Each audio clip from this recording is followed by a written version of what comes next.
हमारे जीवन का कोई ना कोई लक्ष्य अवश्य होना चाहिए, क्योंकि किसी भी प्राणी के लक्ष्यहीन प्रयासों से उसे सफलता नहीं मिलती और एक आदर्श लक्ष्य से किया गया कर्म ही सर्वमान्य होता है।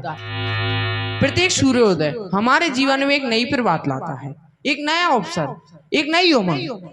तमसो मां ज्योतिर्गमय बृहदारण्यक उपनिषद से लिया गया मंत्र है, जिसका अर्थ है मुझे अंधेरे से उजाले की ओर ले चलो। अतः हमें विश्वास है कि सूर्य हमारे जीवन की अंधकारमयी समस्याओं का निवारण करेगा। श्री मैथिली शरण गुप्त जी ने कहा है, अंधकार है वहां जहां आदित्य नहीं है, मुर्दा है वह देश जहां साहित्य नहीं है। अर्थात किसी भी देश की जीवंतता साहित्य पर निर्भर करती है। और अगर हम समाज की बात करें तो साहित्य समाज के लिए दर्पण होता है। अर्थात जिस प्रकार हम दर्पण के सामने खड़े होकर क्रूरता से सुंदरता की ओर अग्रसर होते हैं, उसी प्रकार समाज दर्पण की शरण लेकर सुंदर, सभ्य और सुशील होता है। कहते हैं कि आशा से आसमां टिका है, उम्मीदों पर ही पूरी दुनिया कायम है।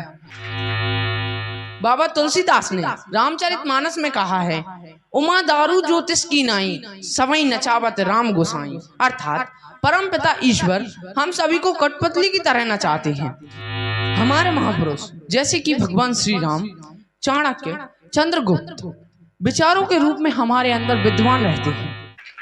हमने सुना है कि प्रबल प्रेम के पाले पड़कर प्रभु को नियम बदलते देखा, अपना मान भले गिर जाए भक्त का मान न गिरते देखा। अर्थात ईश्वर अपने भक्तों के प्राण की रक्षा के लिए खुद का भी प्राण गिरा देते हैं।